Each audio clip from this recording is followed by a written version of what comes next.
excitement continues to rise as our team faces the strongest kaiju they have ever fought. It intensified even more when Kafka regained consciousness and delivered a surprise punch to the body of the Daikaiju of the Meiriki era. With our protagonist return, will he be able to defeat this extraordinary monster together with the powerhouse captains? Let's find out. We continue the story in chapter 120. Here, while Narumi was saying he would head out, surprise was visible on Mina's face at what she saw. She could only turn to look at the Daikaiju of the Meiriki era as it received a solid punch from Kafka. The force was so strong that it caused the ground they were standing on to crack. Even Kurusu, the girl, and others watching this were left lost for words with widened eyes. While Hashina was leaning against the rubble of a building, confusion was visible on his face at Kafka's awakening. Narumi said to him, while kneeling, that he had passed the baton. He smiled at this and confidently said for Kafka Hibino to show his skills.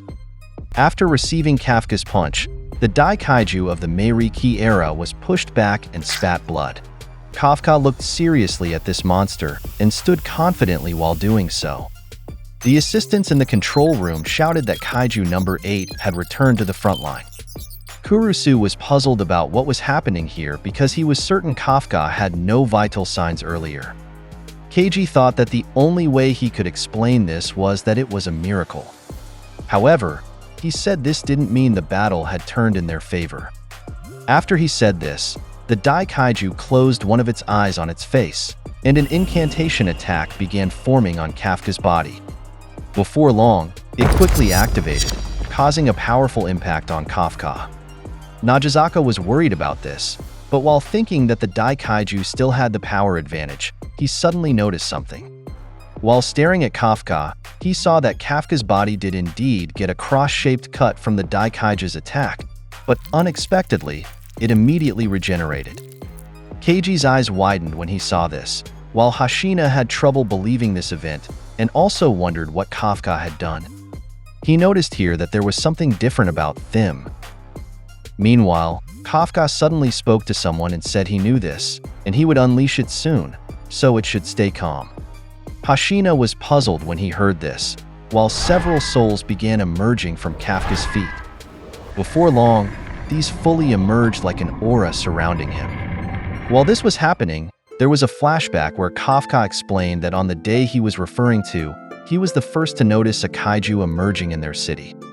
He saw this while he was in the forest near their city, and after that, he immediately reported that sighting. That was all he could do at that time: report and watch the destruction the monster was making. That, and only that.